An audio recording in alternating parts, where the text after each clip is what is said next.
Eventually, I started writing down everything they did to me in a journal. It became my lifeline, the only place I could pour out my pain and frustration. But even that wasn't safe. Max found it one day and gleefully handed it over to Clara. When she read it, she raged. So this is what you think of us? After all we've done for you? You think you're better than us, don't you? That's when they dragged me to the basement and locked me in. It was their way of silencing me, of breaking me once and for all. But they underestimated me. I wasn't going to let them win, not this time. The basement was cold, damp, and smelled like mildew. The single light bulb overhead barely lit up the space. The door was padlocked, and I could hear Clara and Edward laughing upstairs as if locking me down there was a joke to them. For hours, I didn't hear from them.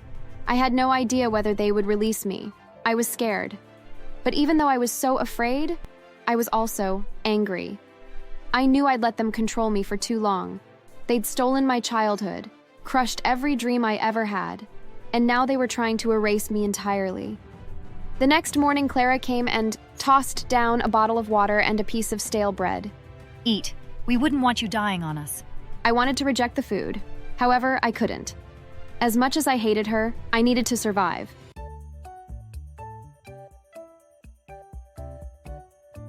When I was 9, everything I knew about family and love was ripped away from me.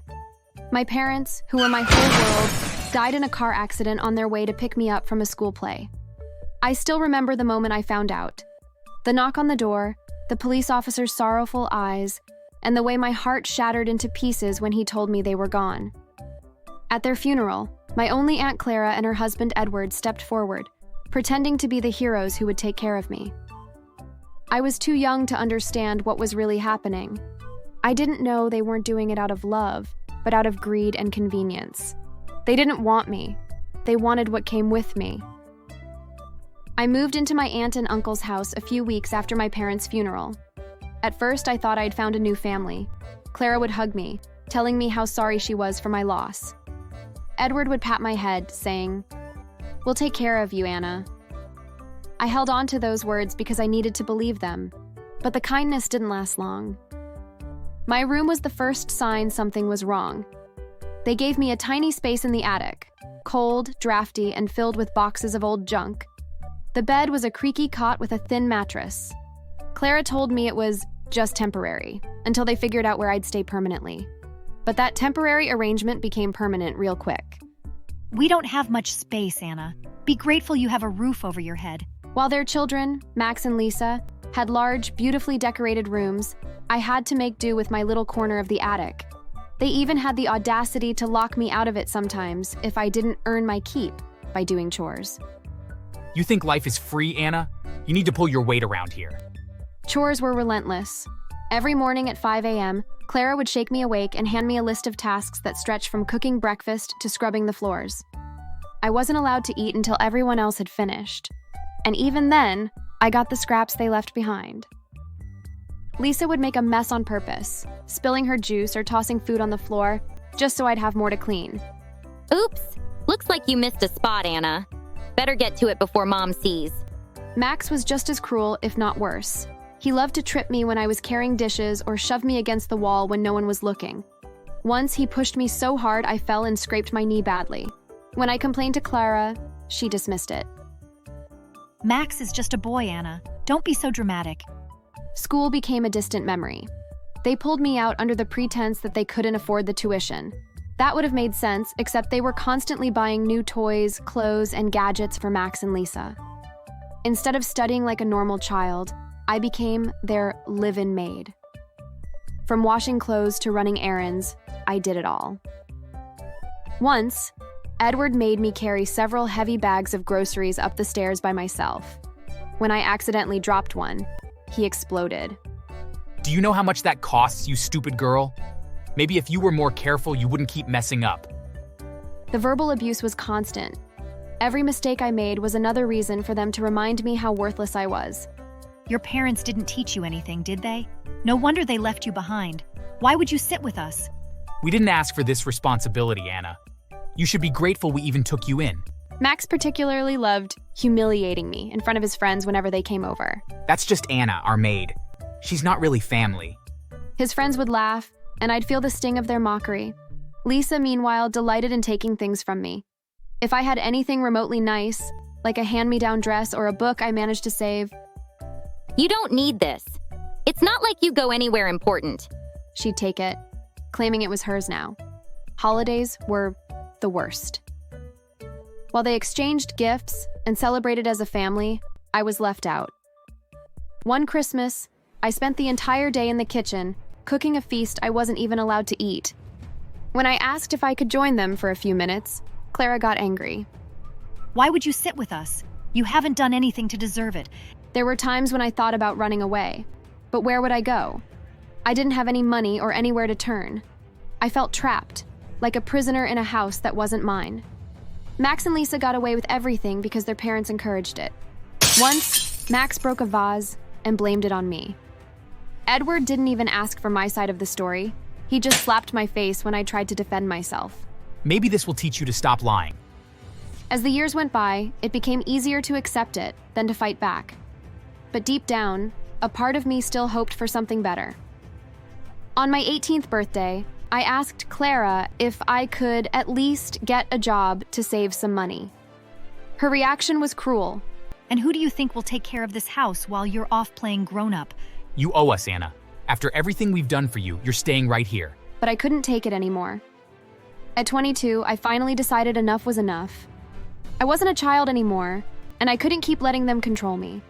I started looking for jobs in secret, sneaking out whenever I could. Each time I found one, they sabotaged it. They'd show up at my workplace, causing scenes and yelling until I was fired.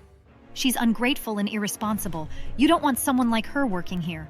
She's nothing but trouble. You'd be better off without her. It broke me every time, but I kept trying. I couldn't let them win. Eventually, I started writing down everything they did to me in a journal. It became my lifeline, the only place I could pour out my pain and frustration. But even that wasn't safe. Max found it one day and gleefully handed it over to Clara. When she read it, she raged. So this is what you think of us? After all we've done for you? You think you're better than us, don't you? That's when they dragged me to the basement and locked me in. It was their way of silencing me, of breaking me once and for all. But they underestimated me. I wasn't going to let them win, not this time. The basement was cold, damp, and smelled like mildew. The single light bulb overhead barely lit up the space. The door was padlocked, and I could hear Clara and Edward laughing upstairs as if locking me down there was a joke to them. For hours, I didn't hear from them. I had no idea whether they would release me. I was scared. But even though I was so afraid, I was also angry. I knew I'd let them control me for too long. They'd stolen my childhood, crushed every dream I ever had, and now they were trying to erase me entirely. The next morning, Clara came and tossed down a bottle of water and a piece of stale bread. Eat. We wouldn't want you dying on us. I wanted to reject the food. However, I couldn't. As much as I hated her, I needed to survive. I needed to stay alive if I was ever going to get out of this. In the days that followed, I lost track of time as I sat in that basement. I often thought about my parents, how they would have fought for me, protected me. They were not with me, but the memory of their love gave me strength. I also thought about Clara and Edward's kids. Max and Lisa hadn't even tried to help me. In fact, they'd joined in the cruelty. Max would come to the basement door and mock me. How's life in the dungeon, Anna? Bet you wish you'd kept your mouth shut, huh? Lisa was just as bad. She'd pound on the door and laugh, making sure I couldn't get a moment of peace. Maybe you'll learn some manners down there. I promised myself that one day, they'd regret every single thing they did to me. One day, I heard voices outside. At first, I thought I was imagining things, but then I realized it was a neighbor. I haven't seen Anna in a while. Is everything okay? Oh, Anna.